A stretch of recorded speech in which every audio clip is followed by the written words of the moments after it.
بأن أحيا وأن أكبر.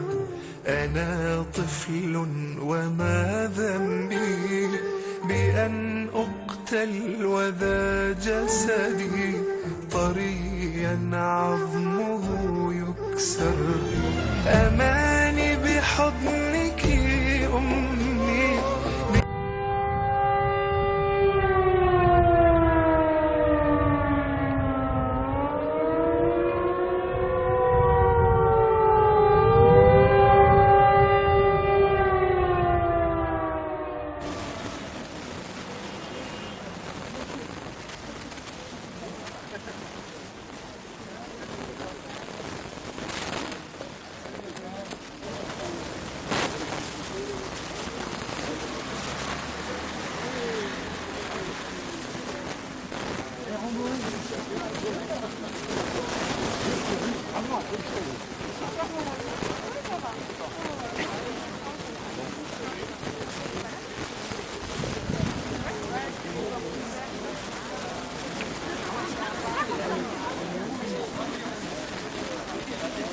Et merci d'être venu, d'avoir répondu à l'appel de l'association France-Palestine Solidarité et des organisations qui soutiennent ce rassemblement.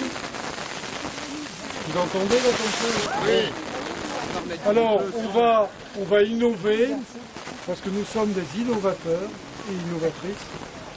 C'est-à-dire qu'on va alterner les prises de parole avec des passages musicaux. Nous avons des amis qui chantent et donc pendant la durée de notre rassemblement, ça sera agrémenté de musique et de paroles en même temps. Voilà. Alors quelques mots au nom de la FPS.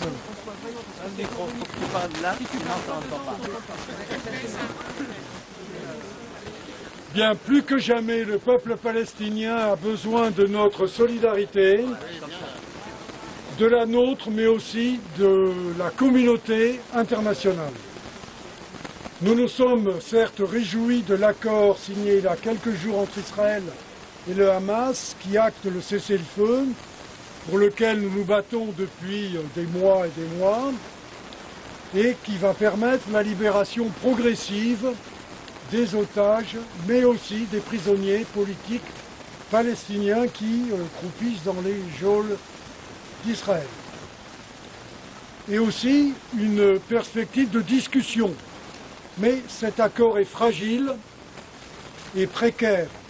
C'est si vrai qu'à peine le cessez-le-feu engagé, et avant même que les prisonniers palestiniens soient libérés, la première vague, eh bien les colons se sont déchaînés en Cisjordanie en incendiant des maisons, des voitures, en tabassant des passants, des magasins, en cassant, en arrachant des plantations d'oliviers, sans être empêchés par l'armée d'occupation israélienne qui est en Cisjordanie.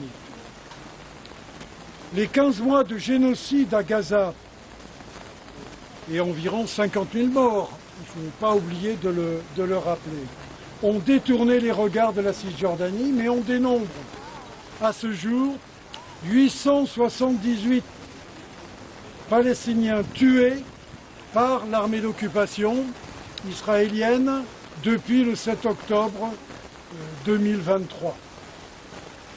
Et rien que pour le mois de janvier 2025, nous avons eu l'information hier soir, c'est 62 Palestiniens qui ont été tués en un mois en Cisjordanie.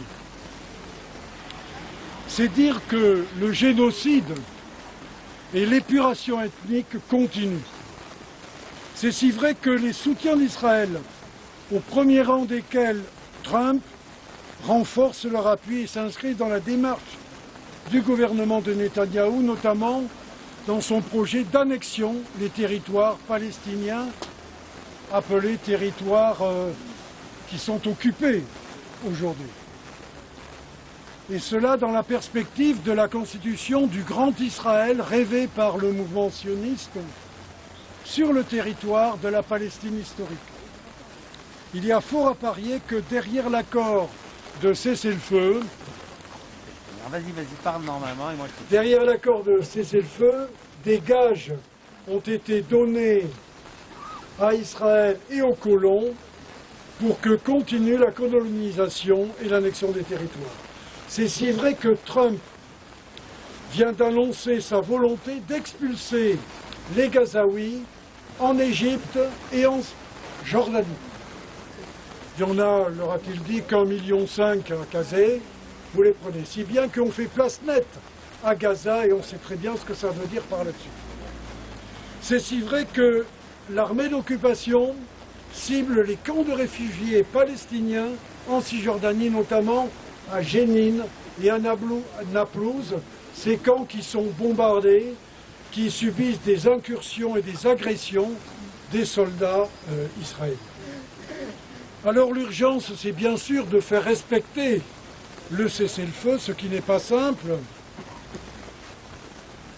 C'est vrai que l'urgence, c'est que l'aide humanitaire puisse entrer à Gaza, c'est que les organisations humanitaires puissent exercer leur mission à Gaza.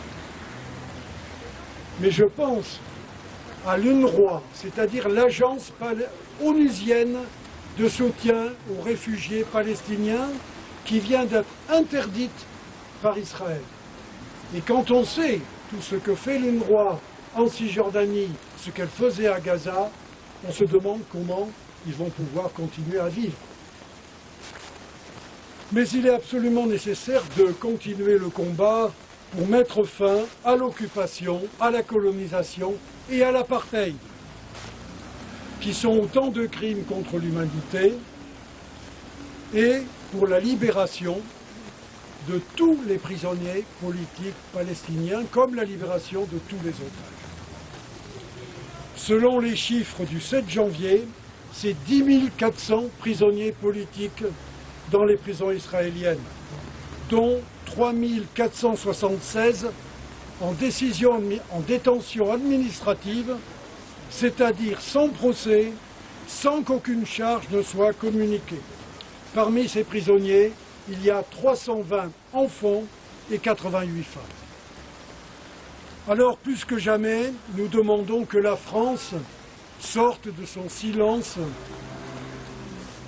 complice et décide de reconnaître l'État de Palestine et intervienne auprès de l'Union européenne pour que celle-ci suspende l'accord d'association entre l'Union européenne et Israël, tant que durera le viol du droit international, parce que c'est bien de cela qu'il s'agit.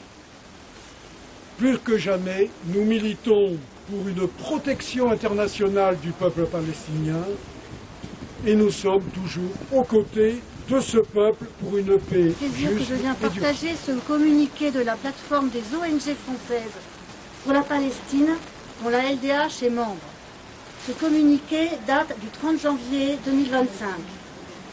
La plateforme des ONG françaises pour la Palestine appelle la France à appliquer la résolution de l'Assemblée générale de l'ONU du 18 septembre 2024 afin qu'Israël mette fin à l'occupation et à la colonisation du territoire palestinien occupé. Le mardi 21 janvier 2025, une opération militaire de grande ampleur menée par les forces israéliennes dans la région de Jénine, en Cisjordanie, occupée, a causé la mort d'au moins 10 Palestiniens et fait près de 40 blessés, d'après le ministère palestinien de la Santé. Cette opération ne se limite pas au camp de réfugiés, mais s'étend également à la ville de Jénine et à ses environs, incluant notamment Kabassia et Kafr Kadmon. Depuis le 7 octobre 2024, l'OCHA, c'est-à-dire le Bureau des Nations Unies pour la coordination des affaires humanitaires, a dénombré 853 Palestiniens tués en Cisjordanie, Jérusalem-Est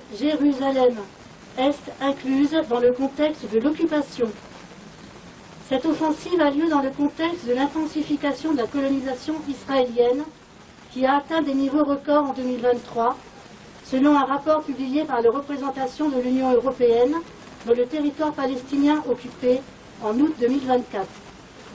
Les permis de construire ont ainsi été accordés par les autorités israéliennes pour des logements en Cisjordanie pour 30 682 personnes. Un chiffre annuel jamais atteint depuis la signature des accords d'Oslo en 1993. Les violences des colons israéliens ont également connu une explosion. Selon le CHA, le nombre d'incidents marqués par les violences des colons est passé de 96 cas en 2016 à environ 1420 cas en 2024. Plus de 710 000 colons vivent actuellement en Cisjordanie, contre 3,2 millions de Palestiniens. En outre, l'entrée en vigueur, jeudi 29 janvier, de la fermeture des locaux de l'UNRWA, donc l'Office de secours de travaux des Nations Unies pour les réfugiés de la Palestine dans le Proche-Orient, à Jérusalem-Est, ainsi que l'interdiction faite à l'agence onusienne de travailler avec des responsables israéliens, met en danger 870 000 Palestiniens de Cisjordanie, Jérusalem-Est comprise, qui bénéficient des services de 96 écoles et de 43 centres de soins. Au regard du droit international, ces colonies et l'occupation israélienne en Cisjordanie, comme dans la bande de Gaza, sont illégales. La Cour de justice internationale a, dans un avis consultatif le 19 juillet 2024, déclaré que l'occupation par Israël du territoire palestinien était illégale. L'Assemblée générale des Nations unies a adopté le 18 septembre 2024 une résolution qui exige d'Israël de mettre fin à sa présence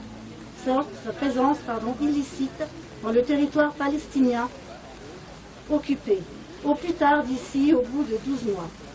La plateforme des ONG françaises pour la Palestine appelle la France à appliquer cette résolution qui enjoint les États à prendre des mesures pour mettre fin à l'importation de tout produit provenant des colonies de peuplement israéliennes, ainsi qu'à la fourniture ou au transfert d'armes, de munitions et de matériel connexe à Israël, puissance occupante, dans tous les cas où il y aurait des motifs raisonnables de soupçonner qu'ils pourraient être utilisés dans le territoire palestinien occupé, et à prendre des sanctions, notamment des mesures d'interdiction de voyager et de gel des avoirs contre les personnes physiques et morales qui participent au maintien de la présence illicite d'Israël dans le territoire palestinien occupé.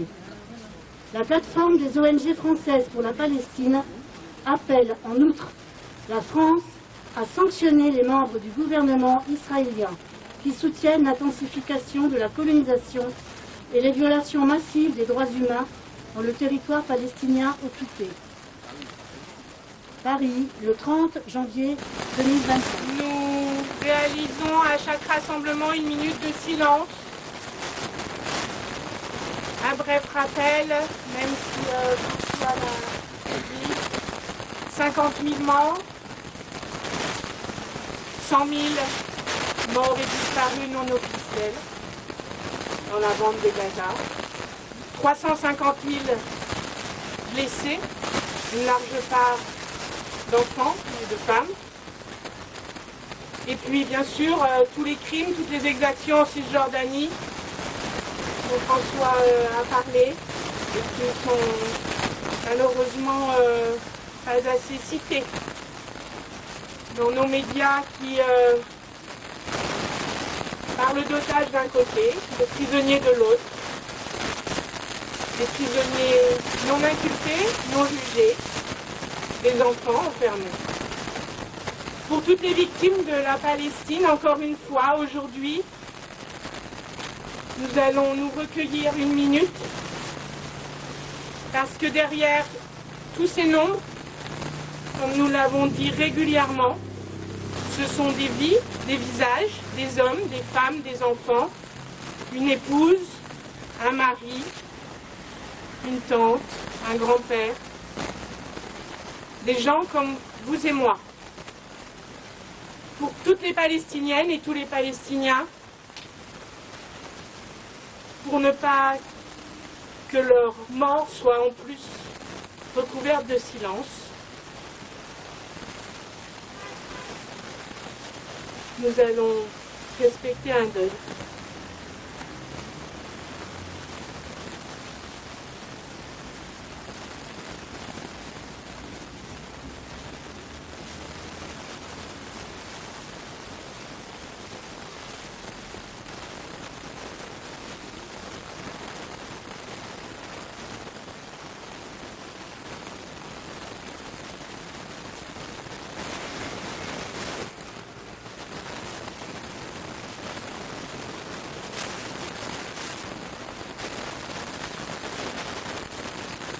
Merci.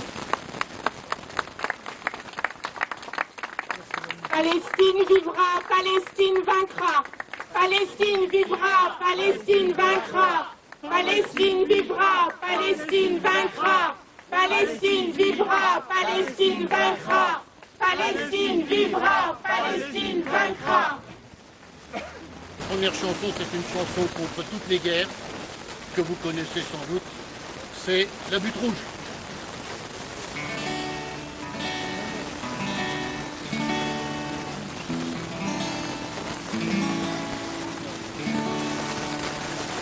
Cette butte-là, il n'y avait pas de gigolette, pas de marlou, ni de beau muscadin.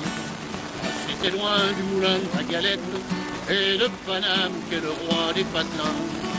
Elle en a bu du bon sang cette terre, sans d'ouvriers, sans de paysans.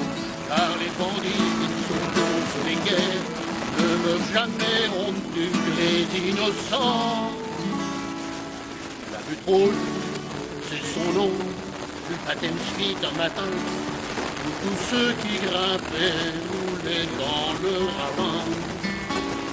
Aujourd'hui, il y a des vignes, des poules, du raisin, qui boira de ce vin-là, boira le sang des copains. Sur cette butte-là, on y disait pas la noce, on a Montmartre où le champagne coule à flot.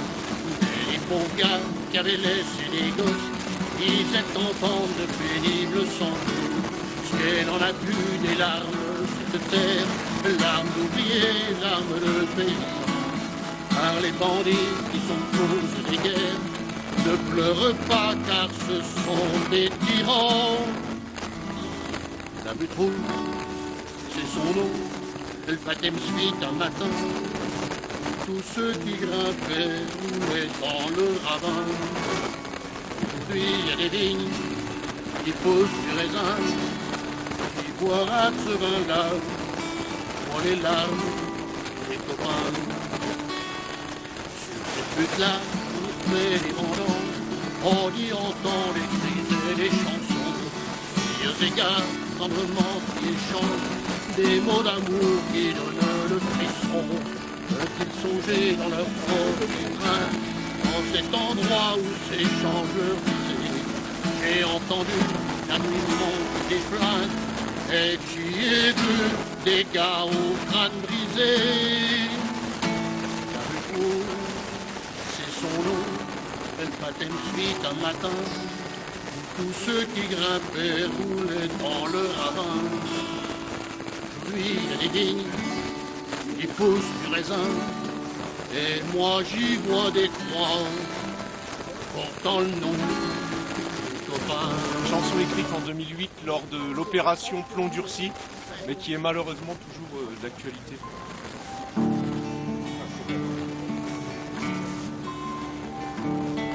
Rien qu'une prière dans le soir, un rêve d'harmonie et de paix. Un enfant meurt à Gaza, c'est l'humanité qu'on enterre. Les avions dans le ciel tournoient, les missiles frappent un peuple à terre. Ils ont déjà joué cette histoire. Quand apprendront-ils à se taire? L'histoire est jonchée de cadavres. Combien vous faudra-t-il de guerre quand un enfant meurt à Gaza? C'est toute l'humanité qu'on enterre. Terre sacrée depuis l'aube des temps, vous avez fait d'elle un enfer. Combien de massacres et de sang versés pour lire dans les larmes d'une mère. Les rues sont cernées par l'horreur. Les maisons ne sont plus que des combes. Aux semenciers de la terreur, lâchez ces armes qui vous encombrent. L'histoire est jonchée de cadavres. Combien vous faudra-t-il de guerre quand un enfant meurt à Gaza?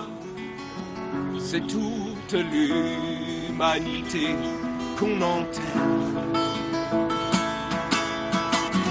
La folie au gré des carnages, dans la nuit remplit les cimetières. Combien d'innocents à Gaza gisent sous les cendres de cet enfer.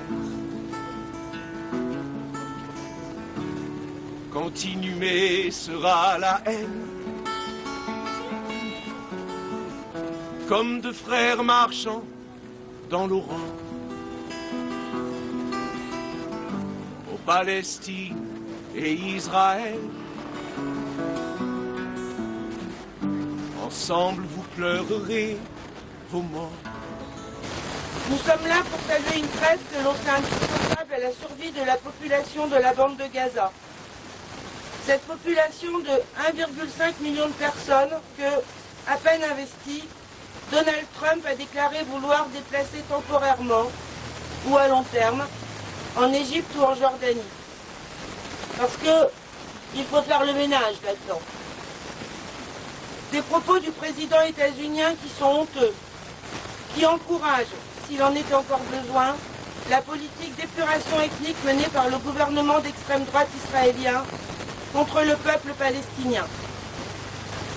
Le Parti communiste réaffirme sa solidarité avec le peuple palestinien et demande que l'aide humanitaire lui soit apportée sans délai. L'aide humanitaire, mais aussi l'aide matérielle. Car il n'y a plus rien. Excusez-moi. Il n'y a plus rien dans la bande de Gaza. Plus d'écoles, plus d'hôpitaux, plus de maisons, plus d'immeubles, rien. Quand on voit les photos avant, après de Gaza, ça fait penser à la chanson de Nougaro. C'est-il passé? Je n'y comprends rien. Il y avait une ville et il n'y a plus rien. Ah, si, il reste des gens. Mais ils sont invisibles. Cachés derrière 3 otages israéliens qui viennent d'être libérés et dont on connaît presque tout de leur vie passée. Leurs cousins, leurs amis témoignent sur les chaînes d'infos en continu. Des psychiatres sont même interviewés. Comment les accueillir? Que leur dire pour que leur retour n'ajoute pas au traumatisme de la détention? Et rien. Rien, c'est vraiment le mot qui caractérise le mieux ce qu'est une personne palestinienne aux yeux de l'Occident. Rien sur ce 1,5 million de personnes qu'on ne voit pas traîner leur misère et leur angoisse. Rien sur les 180 prisonniers politiques sortis aujourd'hui de leur geôle israélienne. Rien sur leurs conditions atroces d'enfermement, les viols, les tortures qu'ils ont subies. Rien sur l'interdiction faite par Israël à leurs proches de fêter leur retour. Pas un seul psy interrogé sur comment soutenir celle ou celui, parfois mineur, qui rentre chez lui et découvre un champ de ruines, l'absence de ses proches, ensevelis sous les décombres ou liquidés par les génocidaires. 180 personnes invisibles qui s'ajoutent aux 1,5 millions d'autres. Même pas des fourmis. Les fourmis ont régulièrement des documentaires animaliers. 1,5 million de personnes dont le sort semble indifférent à la bonne conscience de la communauté internationale. C'est insupportable. Pour nous, communistes, nous l'avons dit dès les attentats du 7 octobre, une vie vaut une vie.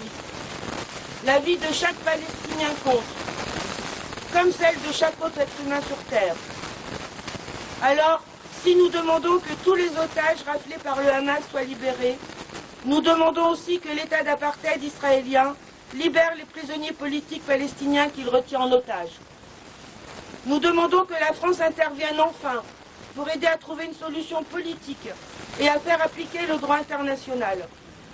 Pour cela, notre pays doit reconnaître immédiatement l'État de Palestine aux côtés de l'État d'Israël, sur la base des frontières de 1967, avec Jérusalem-Est pour capitale. Il doit le faire, pas demain, pas après-demain, maintenant. Pied de terre, un très vieil homme marche, pieds nus dans ses sandales, et c'est en Palestine, et ça n'est pas hier, non, c'est ce matin même, dans les collines pâles. Regarde bien, dit-il, cette route qui passe à 2 pas larges et lisses et s'en va où je vais. Elle n'est pas pour moi ni pour ceux de ma race. À des chemins d'exil, nous sommes condamnés. À des chemins pierreux par la loi des soldats qui font une prison de mon pauvre pays, qui bâtissent des murs et ne me laissent pas aller jusqu'à mon champ, tirer l'eau de mon puits.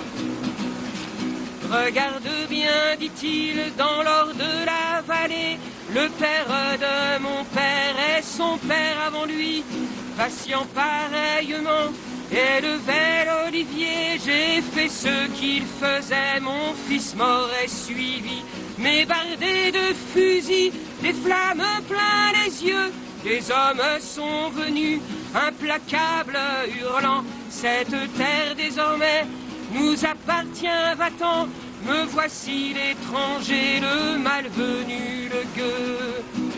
Regarde bien partout, monte leur forteresse, où que le regard porte, blanche sur un ciel bleu, le fou qui s'en approche, il le tue, il le blesse, à croire que le soleil et le vent sont à eux. Sur le chemin montant, le vieil homme s'arrête, ils ont les bulldozers, les blindés, les canons. Je n'avais que ma sueur, ma bête et ma charrette, et mes seules mains pour défendre ma maison. Ils ont le feu du ciel, les bombes et le vacarme, contre l'acier brûlant, que peut un cœur qui bat. Et je n'ai plus de toi, et je n'ai plus de larmes, mais suis encore debout, et je resterai là. Le vieux ajoute encore, et c'est aujourd'hui même, avant de s'en aller, sans plus se retourner, avant de disparaître au détour du sentier, quand tu retrouveras au loin les gens qui t'aiment, offre-leur de ma part des paroles de paix. Je vais commencer par une bonne nouvelle, le classement sans suite de la plainte contre Mathilde Panot pour apologie du terrorisme, ainsi que l'article 40 engagé par Darmanin contre Daniel Obono. Nous nous réjouissons de ces décisions qui font triompher la raison après des mois d'acharnement politique et judiciaire à notre encontre. Encore cette semaine, la députée Caroline Yadan, la macroniste, nous a insultés à l'Assemblée nationale et doit être sanctionnée. Nous n'avons jamais cédé et ne céderons jamais aux tentatives d'intimidation ni aux anathèmes injurieux de ceux qui défendent la politique d'extrême droite du gouvernement Netanyahou.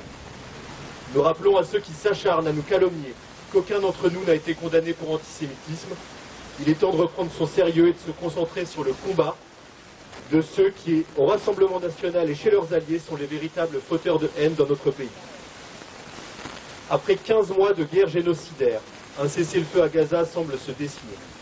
Nous espérons que les centaines de milliers de Gazaouis ayant perdu au moins un proche et les familles d'otages mis en captivité pourront enfin rendre hommage à leur mort. Si cette annonce a résonné comme un immense soulagement pour les Gazaouis vivant l'enfer et pour les otages, elle intervient beaucoup trop tard. Elle ne masquera pas aux yeux du monde la faillite morale des gouvernements complices. La diplomatie française notamment n'a pas été à la hauteur de son histoire au Proche-Orient. Tout reste à faire pour la mise en œuvre d'une solution politique durable pour la paix dans la région. La colonisation qui s'accélère à un rythme effrayant en Cisjordanie doit cesser. À Gaza, l'existence même du peuple palestinien continue d'être menacée. Les Palestiniens doivent voir le droit à un État viable enfin appliqué, conformément aux résolutions de l'ONU. Au Liban, les violations israéliennes du cessez-le-feu doivent cesser. En Syrie, Israël doit renoncer à l'annexion du Golan. La fuite en avant guerrière ne porte en elle que la perpétuation de la violence. Et une semaine après, à peine après l'entrée en vigueur du cessez-le-feu entre Israël et le Hamas, l'existence de Gaza est déjà remise en cause. Les menaces de Donald Trump de nettoyer Gaza en relogeant les Gazaouis en Égypte ou en Jordanie se traduiraient par un déplacement forcé de centaines de milliers de personnes, c'est-à-dire une opération de nettoyage ethnique. Cela constituerait l'aboutissement du projet rêvé par Netanyahou et ses alliés suprémacistes d'une souveraineté israélienne absolue de la mer au Jourdain. À Gaza, la concrétisation de ces menaces entraînerait la disparition immédiate de tous les Gazaouis, dans la continuité de l'entreprise génocidaire menée depuis plus d'1 an. Emmanuel Macron et la diplomatie française doivent cesser de tergiverser et condamner avec la plus grande fermeté ces annonces. Ils doivent reconnaître l'État de Palestine. Alors je finirai par ces quelques mots. Soutien au peuple palestinien et à tous les peuples de la région. C'est des peuples que viendra l'issue. Soutien aux Israéliens courageux qui manifestent régulièrement pour exiger le cessez-le-feu, l'arrêt définitif des bombardements et la reconnaissance des droits fondamentaux du peuple palestinien. Libération des prisonniers politiques et notamment celle du docteur Oussama Boussafia, détenu et torturé. Je voudrais, sans la nommer, parler d'elle, comme une bien-aimée, une infidèle, une fille bien vivante qui se réveille à des lendemains qui chantent sous le soleil. Que l'on matraque, que l'on poursuit, que l'on frappe, c'est elle qui se soulève, qui souffre et se met en grève. C'est elle qu'on emprisonne, qu'on trahit, qu'on abandonne, qui nous donne envie de vivre, qui donne envie de la suivre jusqu'au bout. Jusqu'au bout. Je voudrais, sans la nommer, lui rendre hommage. Plein du mois de mai, une plante bien plantée sur ses deux jambes et qui traîne en liberté où on lui semble. C'est elle que l'on matraque, que l'on poursuit, que l'on frappe. C'est elle qui se soulève, qui souffre et se met en grève. C'est elle qu'on emprisonne, qu'on trahit, qu'on abandonne, qui nous donne envie de vivre, qui donne envie de la suivre jusqu'au bout. Jusqu'au bout. Je voudrais sans la nommer vous parler d'elle. Bien aimée ou mal aimée, elle est fidèle. Et si vous voulez que je vous la présente, on l'appelle révolution permanente. C'est elle que l'on matraque, que l'on poursuit, que l'on traque. C'est elle qui se soulève, qui souffre et se met en grève. C'est elle qu'on emprisonne, qu'on trahit, qu'on abandonne, qui nous donne envie de vivre, qui donne envie de la suivre jusqu'au bout. Jusqu'au bout. C'est elle que l'on matraque, que l'on poursuit, que l'on traque. C'est elle qui se soulève, qui souffre et se met en grève. C'est elle qu'on emprisonne, qu'on trahit, qu'on abandonne, qui nous donne envie de vivre, qui donne envie de la suivre jusqu'au bout. Jusqu'au bout. Jusqu'au bout. Jusqu'au bout. Qui a été mise en place par des juifs, par des résistants juifs après la Deuxième Guerre mondiale, elle-même, elle est taxée d'antisémite. notre association est taxée d'antisémitisme parce qu'elle est pleinement soutien de la Palestine et de la mise en place d'un État palestinien. On est dans une situation ubuesque. Évidemment, nous ne l'acceptons pas, nous avons porté plainte, mais on en est là. On est extrêmement minoritaire. Le maire de Stein, qui, dans sa mairie, avait affiché Barghouti depuis plusieurs années, comme étant effectivement une revendication importante pour les Palestiniens, a été poursuivi. Il a été poursuivi à maintes reprises pour avoir dit « écrit Barghouti, libérons-le ».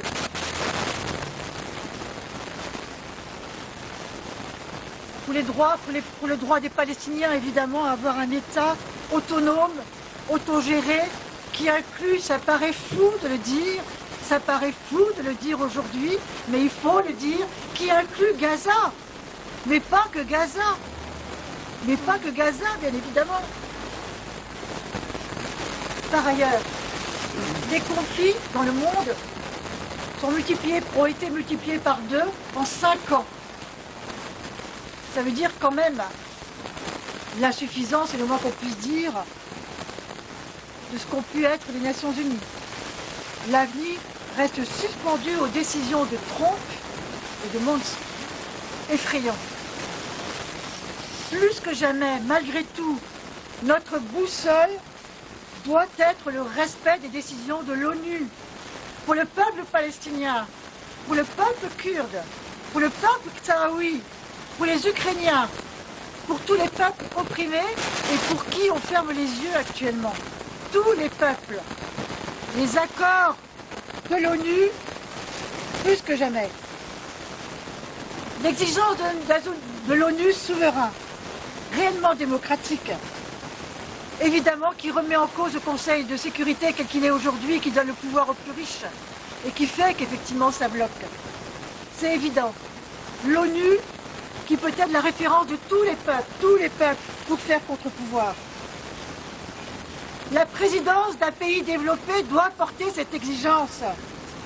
Avec Macron et la majorité des partis politiques aujourd'hui en France, on est très loin du compte. Le cessez-le-feu à Gaza a été annoncé le mercredi 15 janvier, structuré en 3 phases. Il doit conduire le Proche-Orient vers une paix durable. La déclaration et des prisonniers palestiniens et palestiniennes, les premières images de joie des Palestiniens et des Palestiniennes résonnent comme un message d'espoir et apportent un soulagement immense. Mais est-ce que cessez-le-feu tiendra? La question reste en suspens. Tant les Gazaouis vivent dans une précarité insoutenable après 15 mois de massacre et près de 16 ans de blocus dans la bande de Gaza. Quelques heures après la confirmation officielle de l'accord par le Qatar et les États-Unis, des attaques israéliennes ont frappé Gaza et auraient causé la mort de 100 personnes, selon les secouristes et journalistes locaux. Les Gazaouis ont besoin de plus qu'un cessez-le-feu fragile. Une reconstruction durable de leurs droits et une paix véritable au Proche-Orient sont essentielles. Les clés de la paix durable se trouvent notamment dans l'application de l'avis consultatif du 19 juillet 2024 de la Cour internationale de justice. J'en avais parlé tout à l'heure. La France ne semble pas avoir contribué de manière significative à ce cessez-le-feu. Depuis les attaques du 7 octobre et le début de la guerre à Gaza, la position française s'est révélée incohérente et marquée par des contradictions internes, comme l'ont souligné d'anciens diplomates. La réaction initiale d'Emmanuel Macron au lendemain du 7 octobre a été d'affirmer une solidarité sans réserve avec Israël et de proposer une coalition contre le Hamas. Une initiative rejetée par la communauté internationale. Par la suite, bien qu'Emmanuel Macron ait durci le ton vis-à-vis d'Israël, sa ligne est restée floue et dépourvue de courage politique.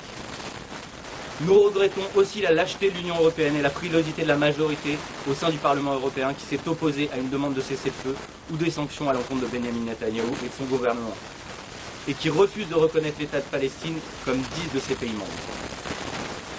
Vous en avez parlé tout à l'heure, donc l'Office de secours et de travaux des Nations Unies pour les réfugiés de Palestine dans le Proche-Orient est aujourd'hui menacé par les lois israéliennes qui pourraient entraîner la fermeture de centres, privant des centaines de milliers de personnes d'accès à des services vitaux, à la santé, à l'éducation. Les lois interdisent aujourd'hui, depuis le 29 janvier, les autorités israéliennes à entrer en contact même avec l'UNRWA. La communauté internationale, les États membres de l'Union européenne, et notamment la France, de par son rôle de membre du Conseil de sécurité de l'ONU, doivent s'opposer fermement à cette nouvelle attaque contre le droit international et les droits fondamentaux des réfugiés palestiniens et palestiniennes, en permettant à l'UNRWA de poursuivre ses opérations à Gaza. À défaut, cela entraînera à nouveau une catastrophe humanitaire. C'est pas déjà la catastrophe. Aux conséquences irréparables pour tous les Palestiniens et tous les Palestiniennes. Et alourdira les charges pesant sur Israël concernant le génocide en cours à l'encontre de ces derniers. Il est également essentiel que la France et l'Union européenne se positionnent et soient à la hauteur sur la reconstruction des territoires palestiniens bombardés, afin de permettre aux populations de retrouver une vie digne et des infrastructures essentielles, et permettre un avenir de paix et de stabilité.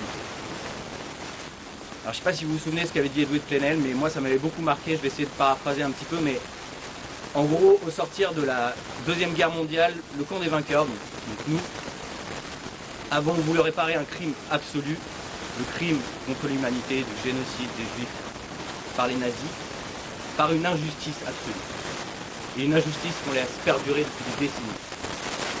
L'État d'Israël a été créé sur cette injustice absolue. Peut-on réparer un crime contre l'humanité par une injustice absolue? Voilà, cette injustice absolue, elle est vis-à-vis des Palestiniennes et des Palestiniens qui ont été chassés de leur terre, en fait, et réduits à l'état de réfugiés sur leur propre terre, qui vivent sous le ciel. Alors pour une paix durable, évidemment, la colonisation, l'apartheid et les génocides doivent cesser. L'État de Palestine doit être tout simplement reconnu, mais surtout doit enfin exister dans les faits. Les Palestiniennes et les Palestiniens. Simplement, Agnès Dumrap a rappelé une chose qui me semble très importante, c'est le rôle du boycott. C'est extrêmement important. Aujourd'hui, vous trouvez facilement sur Internet des listes d'entreprises qui collaborent avec l'État d'Israël et notamment avec les territoires, les colonies dans les territoires occupés, colonies illégales. Et donc il y a une grande liste d'entreprises. Je vais en citer juste quelques-unes pour vous donner des exemples, mais je crois que autour de nous, les gens présents, mais aussi autour de vous, parlez-en. Il y a des entreprises comme AXA, par exemple, pas très compliqué de changer d'assureur, même si bon, il faut aussi prendre au bon moment dans l'année. Encore plus facile, vous changez d'opérateur téléphonique, SFR, avec Patrick Drahi, qui est un grand soutien d'Emmanuel Macron, et aussi propriétaire de la télévision pro-Netanyahou en France. Vous avez aussi Carrefour qui collabore énormément. Et vous avez encore une autre entreprise qui est pas anecdotique, ça s'appelle SodaStream. Vous savez, les petits machins pour faire de l'eau gazeuse à la maison. Il faut le savoir, ce sont des entreprises qui soutiennent le pouvoir génocidaire et qui sont à la pointe du financement et de la prise de pouvoir partout, par leur publicité aussi, par leur influence économique. Et c'est par là aussi qu'il faut se mobiliser. Allez voir les listes, hein, il y en a d'autres. Je suis sûr que dans votre quotidien, dans vos manières de consommer, vous allez trouver des leviers. Alors, sur les propos des Palestiniens, sur les horreurs infligées par Israël et le caractère criminel de cet État. Mais moi, ce que je voudrais aujourd'hui quand même souligner, c'est l'autre aspect. C'est souligner la victoire des Palestiniens, souligner qu'en réalité, l'opération contre Gaza, elle n'a absolument pas atteint son but. Le Hamas n'est pas détruit, le Sud-Liban est aujourd'hui quitté par Israël et les Palestiniens et les Libanais reviennent en masse chez eux et ils sont en train de gagner malgré la politique de terreur. Voilà, et ça je pense qu'il faut le souligner, il faut souligner l'héroïsme de ce peuple auquel très peu d'autres, je pense, sont comparables. La Palestine, si vous regardez la carte, depuis le début du XXe siècle, elle s'est raccourcie peu à peu. Et là, on arrive à un moment où, effectivement, ils vont y arriver si ça continue. Alors la question, c'est pas, je pense que c'est pas une victoire pour les Palestiniens. Moi, je suis pas d'accord. Quand on voit tous ces enfants, je crois que c'est l'endroit du monde où les enfants où il y a le plus d'handicapés dans le monde aujourd'hui, proportionnellement, c'est à Gaza. C'est important je l'ai lu récemment, tout le monde sans doute, mais c'est important de l'avoir dans la tête, d'imaginer que toutes ces mutilations, elles vont durer, c'est comme la guerre au Vietnam, si vous voulez, toutes les bombes qui sont tombées, elles font encore toujours les dégâts, et là ces dégâts-là existent depuis bien avant 48 même. Et puis la deuxième chose que je voulais dire, tout à l'heure on a chanté la chanson de Georges Moustaki, La Révolution permanente. Et cette chanson pour moi et pour d'autres personnes peut-être de ma génération, elle est très importante parce qu'elle représente finalement l'objectif qu'on devrait avoir, c'est-à-dire, en clair, ce système capitaliste qui arrive au cataclysme, là, on n'est pas loin, excusez-moi, je ne vais pas être défaitiste, mais on n'est quand même pas très loin de l'apocalypse, au sens où c'est apocalyptique à Gaza, c'est apocalyptique en Ukraine, enfin c'est apocalyptique un peu partout, et tout le monde se dit, ben ici on est un petit peu protégé, mais ça ne va pas durer. Et donc si personne ne réagit dans une alliance de classe, je pèse mes mots, une lutte de classe, qui finalement amènera peut-être quelque chose d'une autre nature que l'ONU, puisque finalement l'ONU, même les décisions, ils sont pas capables de les respecter. Ils font ce qu'ils veulent. Et ces gens qui ont le pouvoir, ils font des dégâts monstrueux. Voilà. Moi, je voulais dire ça, et je voulais dire aussi que la jeunesse des quartiers populaires, et certains m'ont déjà entendu intervenir dans les rassemblements, les manifestations, n'est pas présente. Or, ils sont très proches de ce que subissent les Palestiniens. Je vous laisse sur cette image. Où il fallait que nous passions,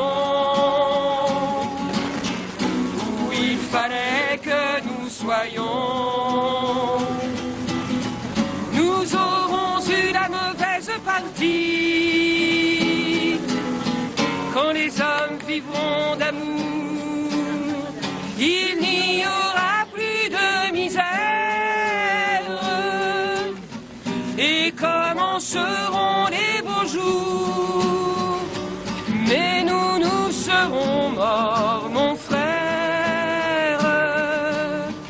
Nous qui aurons au mauvais jour, dans la haine et puis dans la guerre, cherchez la paix, cherchez l'amour, qu'ils connaîtront alors, mon frère, dans la grande chaîne de la vie, pour qu'il y ait un meilleur temps. Il faut toujours quelques perdants. De la sagesse ici-bas, c'est le prix. Quand les hommes vivront l'amour, il n'y aura plus de misère. Et commenceront les beaux jours, mais nous serons morts, mon frère. D'être venus, et nous allons vous donner rendez-vous pour un prochain rassemblement. La date n'est pas encore fixée, mais on ne lâche rien. Et Palestine, on ne t'oublie pas. Palestine vaincra, Palestine vivra, Palestine vaincra, Palestine vivra, Palestine vaincra, Palestine vivra, Palestine vaincra, Palestine vivra, Palestine vaincra. Et vive la lutte du peuple palestinien, et vive la lutte du peuple palestinien, et vive la lutte du peuple palestinien, et vive la lutte du peuple palestinien, et vive la lutte du peuple palestinien, et vive la lutte du peuple palestinien.